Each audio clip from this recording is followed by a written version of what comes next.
মই আজি আহি পালোঁ আৰু কালি ৰাতি আহি পালোঁ আচলতে।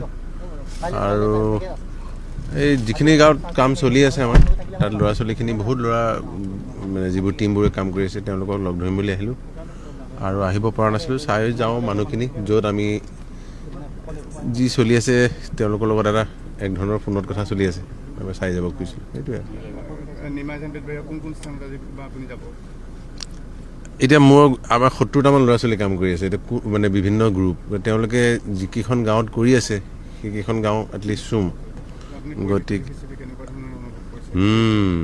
কি ক'বা আৰু এইটো আৰু মই তাকে কৈছোঁ, ধৈৰ্য ধৰাৰ বাহিৰে একো উপায় নাই। এতিয়া পূজা মানলৈকেতো নৰ্মেলো হ'বলৈ টাউন আছে, পূজা মানলৈ শুকাবগৈ চাগে, তাৰপিছত আকৌ আৰম্ভ কৰিব লাগে। এতিয়া বনাবলৈ আকৌ ভাদ মাহলৈকেতো বৰষুণ আৰু চলে ন, আকৌ এবাৰ দুবাৰ বৰষুণ অহাৰ চান্স এটা আছে।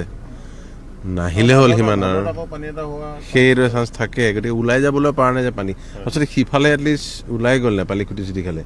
এইখিনি অঞ্চলতহে মানুহে গম পোৱা নাই আছে এইখিনিত ৰৈ গৈছে। এইখিনি আচলতে দৰিকাখনৰ কাৰণে দৰিকাখন গৈ দিখৌত পৰে, দিখৌ গৈ লাইনটো লম্বা হৈছে। মই আচলতে এই কিবা লিংক এটাত দেখিলোঁ নিতুমণি ক'ৰবাত ইণ্টাৰভিউ এটাত ল'ৰাটো নিতুমণি শইকীয়া ল'ৰাটো ছোৱালীৰ নিচিনাই। তাই মোৰ ছোৱালী কান্দি আছে এনেকৈ দেখি বেয়া লাগিল। মই ৰাতি ফোন মাৰিলোঁ ক'ত, তেতিয়া গম পালোঁ হাৰমনিয়াম খোল ঢোল চব উটি গ'ল বোলে। এতিয়া গুৱাহাটীৰ পৰা এখন ভাল হাৰমনিয়াম এখন তাক দিলোঁ, এতিয়া বজালে হ'ল। তাক কৈছোঁ বেছি ভালকৈ বজাবি এতিয়া।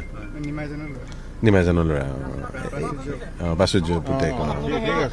গাঁও কাম বহুত আছে, বহুত জেগাত বহু গাঁও যাব আছে।